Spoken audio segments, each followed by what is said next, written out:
It's been an interesting journey being in the philosophy class where we look at our research from a philosophical perspective and then learning some of those big words, ontology, epistemology, theoretical framework, philosophical framework, and so on. It's really been interesting working with my friends in this group.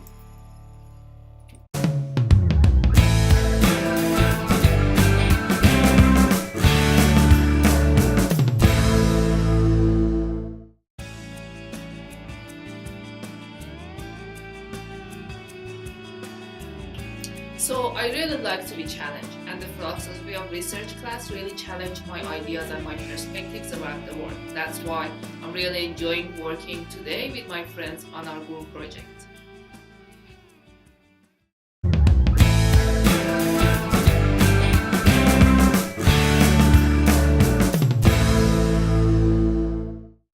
Not only I have studied about the philosophy of research for my PhD in Monash, but also I have learned the philosophy for all my life journeys. I share and learn from many different global perspectives. Especially the teamwork is the most interesting part. I enjoy with my friend Anita from Middle East and Ariko from Africa. Together, we seem like discovering the huge world and understand much more about the way of our self-leadership and our professional development.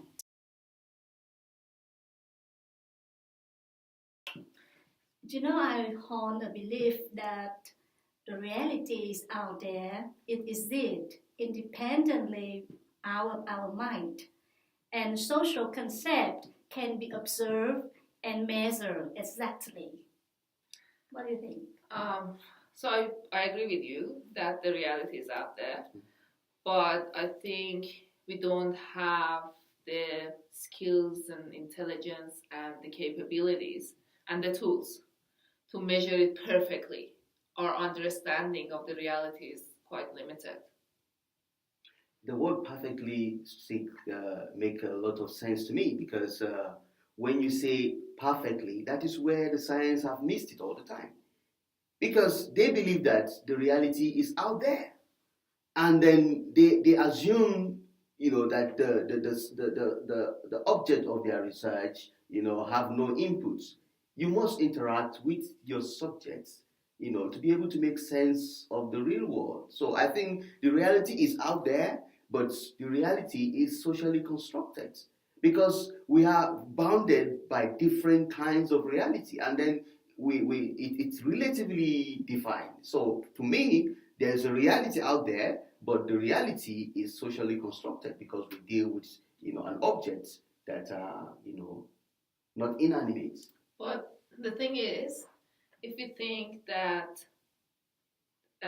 we need to be subjective Yeah. in our understandings and research, Yeah. subjects are so different, Okay. and if we don't do the measurements in an objective way, Yeah. we really can't measure anything, and we can't make any conclusions, and we can't progress. So we need to be subjective. We need to be objective and use scientific methods to test what we think. Yeah, I agree with Anita totally. We need measure, we need measurement, we need scale, we need start from a theory, from a hypothesis, and we come to thesis by the tool that we conduct. Actually, we as researchers, as philosophers now, because we are talking like philosophers, we do research from different, lens. We look at the world from different, lens. We look at it from the epistemological, the ontological, perspective. However, I want to say that it is important that the context in which we are doing our research should guide, the method that we use. I think this is very important. I agree that the context is important, but I still think that if we do our research in a very subjective way, it will be more biased than when we do it in an objective way.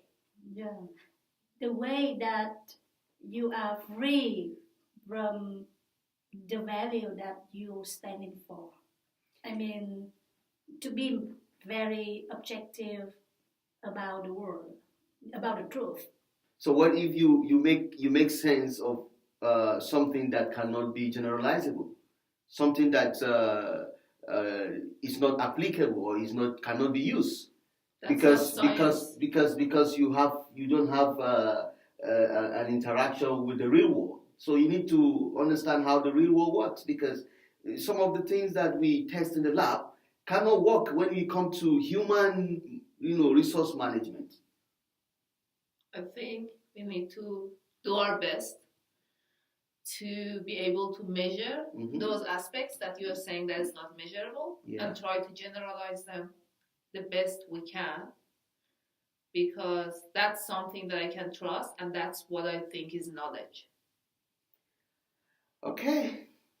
It seems we are still boiling down on the same page, because we have different field and different discipline, and then some of us will require to use one sort of method to view the world, and then some other method. So, but I think the most important thing is that we come to a baseline where our theories are useful for application in the real world.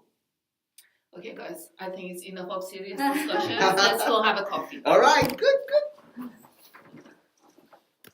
Now let's listen to it.